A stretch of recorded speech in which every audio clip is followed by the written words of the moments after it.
continuar agora cumprimentando a exposição feita pelo senador Zé Medeiros. Ele realmente não só detalhou, mas fez questão de buscar toda a evolução dos fatos e chegar aos dias de hoje. E também caracterizando muito bem como o PT utiliza a farsa, a mentira, a enganação, a ameaça, enfim, aquela prática a mais retrógrada e criminosa anteriormente praticada dentro dos sindicatos, principalmente no ABC Paulista, onde lá eles foram forjados e criados numa mentalidade que hoje o Brasil já não aceita mais. Vossa Excelência, senador Zé Medeiros, coloca um ponto que é fundamental. A figura do presidente da República é sempre uma figura que transmite confiança, transmite esperança para seu povo, seriedade na gestão da máquina pública.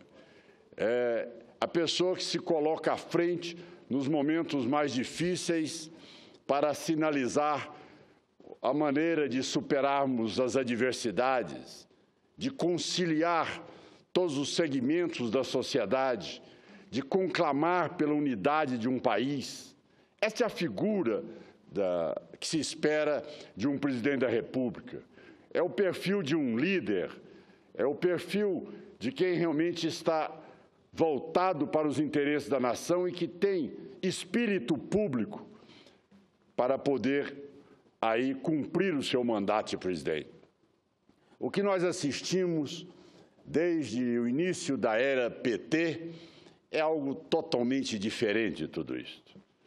Eles, para tentarem explicar a corrupção, as negociatas, todas as bandalheiras, todos os assaltos praticados na estrutura de governo, como também nos bancos, na Petrobras, Eletrobras e fundos de pensão, eles sempre tentam transmitir para as outras pessoas que eles roubaram sim, mas roubaram em benefício dos mais humildes. Eles querem sempre tentar utilizar as pessoas de boa fé ali como uma blindagem para eles poderem praticar todos esses ilícitos que praticaram. Mas é lógico que no decorrer do tempo, infelizmente, o Brasil teve que suportar 13 anos de desgoverno, de corrupção completa, e eles pousando de bons gestores ou de pessoas responsáveis ou sensibilizadas com os mais humildes e os mais carentes. Veja, o que nós assistimos hoje na área da saúde é um colapso completo. Nossa área hoje realmente não tem orçamento para atender às necessidades mais essenciais, básicas.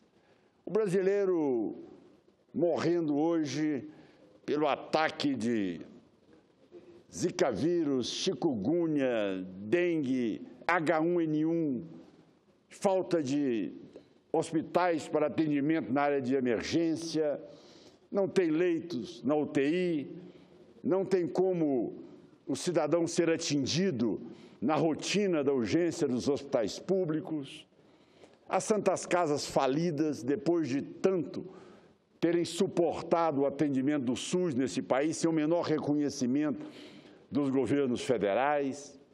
Nós estamos vendo a segurança pública esfacelada, a educação brasileira, a cada momento a verba sendo contingenciada, bloqueada, e cada vez mais o governo gastando.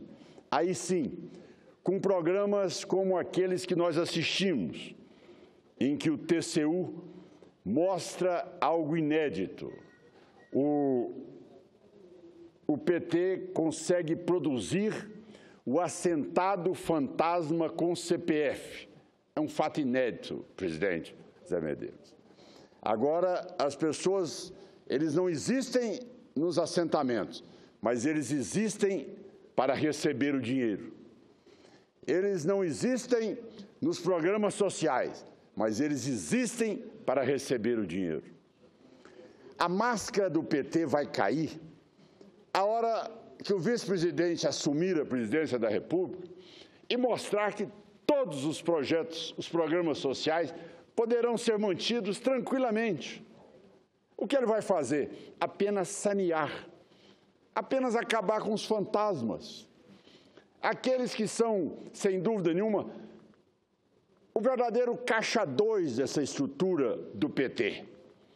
Aqueles que, como Vossa Excelência citou, vão para a Avenida Paulista, usando a ambulância do município do PT, os ônibus públicos, a máquina pública, é todo esse aparato para poder receber R$300 por uma diária. E esse dinheiro, ele vem de onde? Ele vem do bolso do cidadão. Cidadão que paga imposto, que não consegue pagar hoje a sua conta de luz e que, no entanto, ele se vê numa situação de dizer, olha, mas eu já não estou suportando mais, eu ainda tenho que carregar esses parasitas todos aí para poder amanhã vestir uma camisa vermelha, uma bandeirinha vermelha e dizer que aplaudem o PT. O Brasil não suporta mais isso. É diante desse quadro é que nós temos que mostrar para o Brasil hoje que quando eles vêm com aqueles discursos, olha, a pedalada foi para atender Minha Casa Minha Vida, a pedalada foi para tentar buscar a equalização da taxa de juros para empréstimos agrícolas. Isso é uma grande farsa. O povo brasileiro sabe muito bem que isso é uma mentira. Nós não precisamos aqui vir com os detalhamentos técnicos da parte orçamentária, mas podemos repassar para todos os telespectadores aquilo que o próprio Banco Central do atual presidente da República deixou claro. Ou seja, vejam bem os senhores, esse tsunami construído aqui, foi o tsunami construído pelo governo do PT. Ou seja, todos os governos poderiam ter aí empréstimos que não foram pagos no mesmo dia, mas um fluxo de caixa mínimo, em torno de mais ou menos aí, em torno de R$1 bilhão. De repente, quando chegou na fase da presidente Dilma, você vê que a curva já é ascendente. Ela tomava o dinheiro do FGTS, que é do trabalhador, da Caixa Econômica Federal, do BNDES, do Banco do Brasil, e não pagava. E não pagava. Olha aí. Agora, querer comparar isto aqui com apenas um fluxo de caixa praticado anteriormente, é o que o senador Zé Medeiros colocou, é o cidadão que apresentava o extrato da sua conta em dia e, no entanto, estava devendo para todos os agiotas da cidade. É isso que ela fez, ela assaltou os cofres do Banco do Brasil, do BNDES, do FGTS, da Caixa Econômica Federal, para quê? Ah, mas ela fez isso para atender alguns programas. Mentira! Mentira! Ela não fez isso para atender programa social nenhum. Ela fez isso para se reeleger. Ela usou exatamente essa estrutura na reta para chegar na campanha eleitoral. Aqui está o marco de 2014, e aqui ela continuou em 2015, porque ela atropelou todo o orçamento que havia sido aprovado pelo Congresso Nacional. Então, a prova não é prova da oposição, nem do senador Zé Medeiros, nem do senador Caiado. Isso aqui é o Banco Central do Brasil que forneceu o documento. Então, é incontestável querer agora pousar de vestal, de discutir se agora o assunto não pode ser levado dessa maneira como está sendo levado pelo Congresso Nacional, como se fosse uma afronta às normas constitucionais. Afronta de quê? Afrontando o quê? Nós estamos afrontando o crime. Aí sim, nós estamos enfrentando uma máquina criminosa que chegou ao poder e que é capaz de tudo para se manter nela. Nós ouvimos, e foi citado aqui pelo orador que me antecedeu, a declaração de um decano do Supremo Tribunal Federal, ministro Celso de Mello, dizendo que é um erro, é um engano, a fala da presidente ao dizer que é golpe. Mas eles não param por aí. Eles continuam ainda, diante de todos esses fatos que nós mostramos, do relatório do Tribunal de Contas da União, da palavra dos ministros do Supremo Tribunal Federal, e eles continuam vociferando aquilo que, sem dúvida nenhuma, por não terem argumentos concretos, tentam achar, às vezes, que vão enganar ou iludir o cidadão simples e este que foi usado de uma maneira covarde pelo PT como massa de manobra durante todos esses anos. Ou seja, aqueles seguidores úteis que o PT soube alimentar durante todo este tempo. Mas a máscara caiu.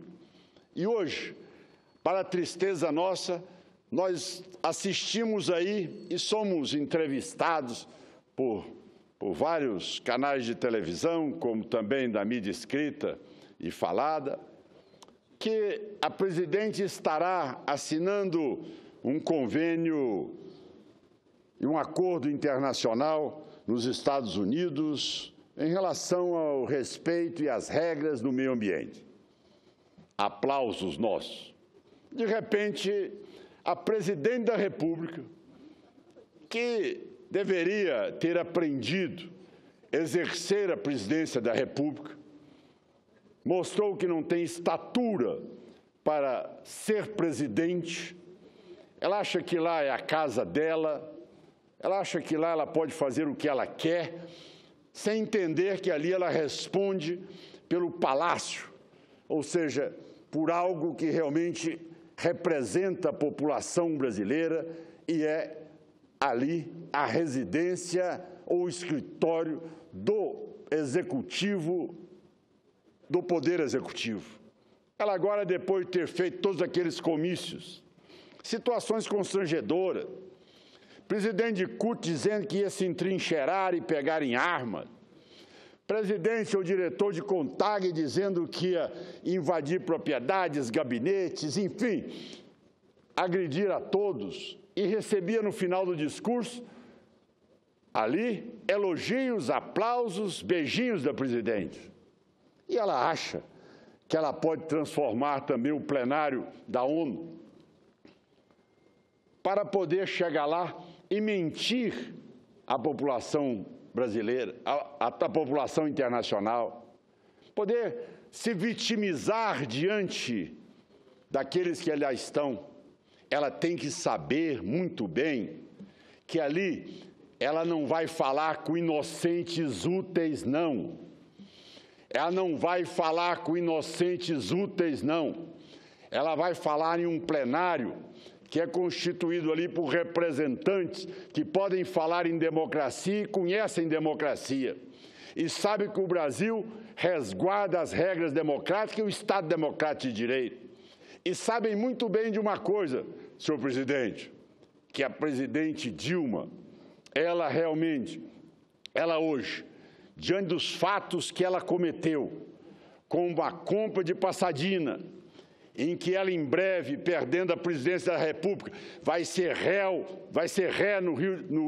nos Estados Unidos, o povo lá sabe que essa presidente da República, ela, hora alguma, ela é importante para a democracia brasileira.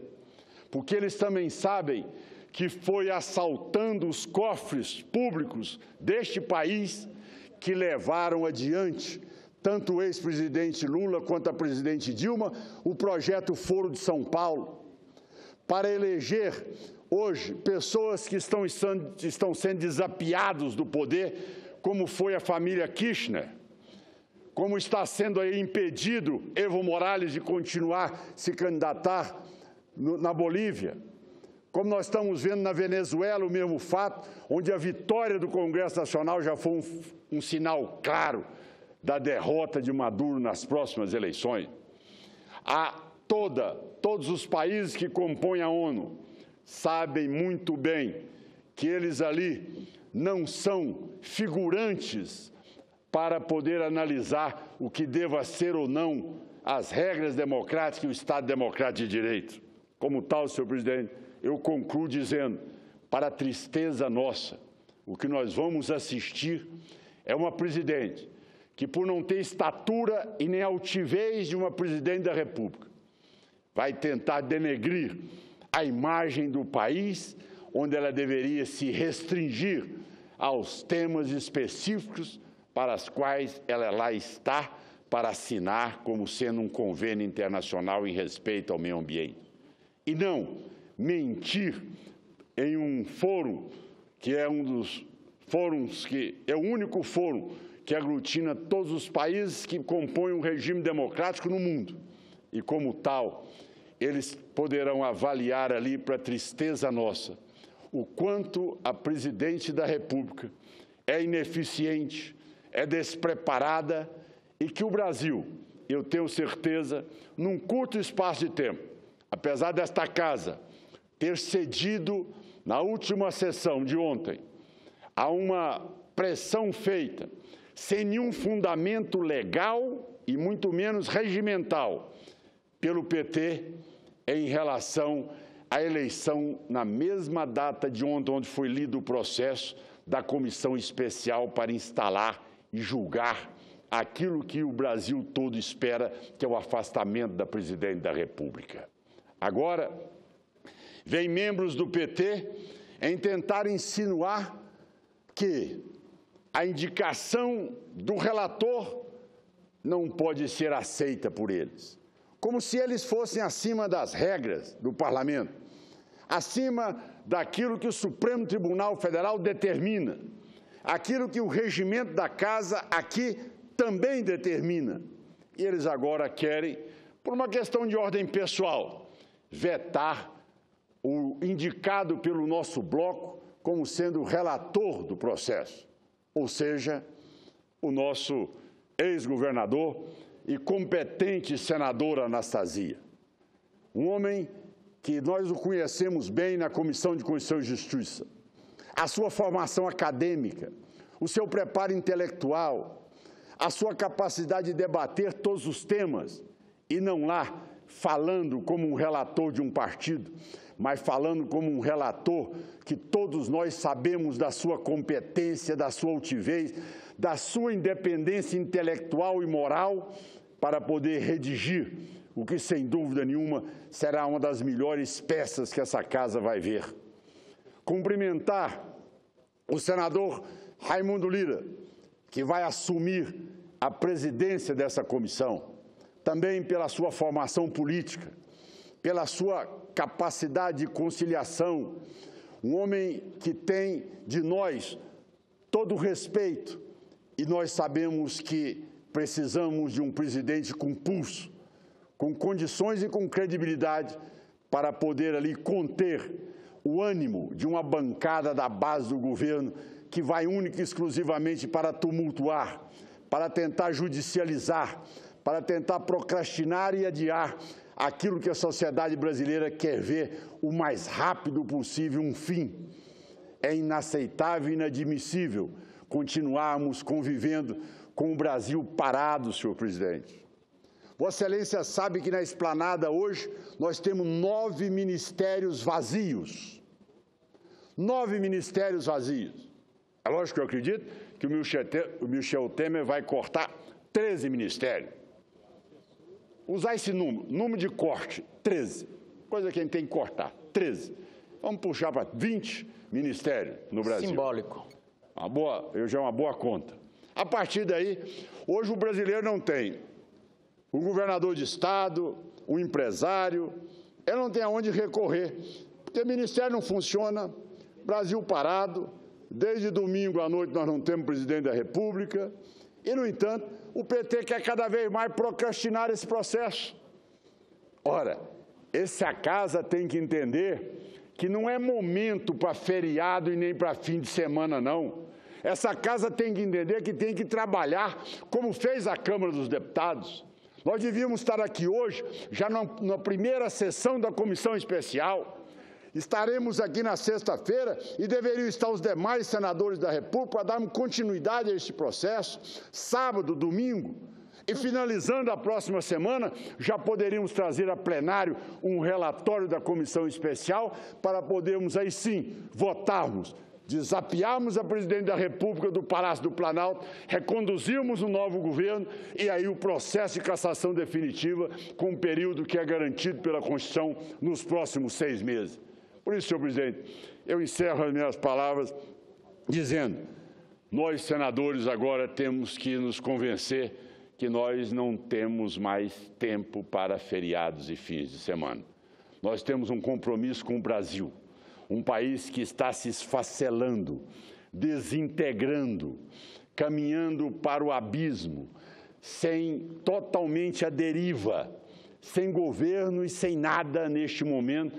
O cidadão assiste um colapso dos políticos em não poderem apresentar rapidamente uma saída para esse caos que está aí instalado.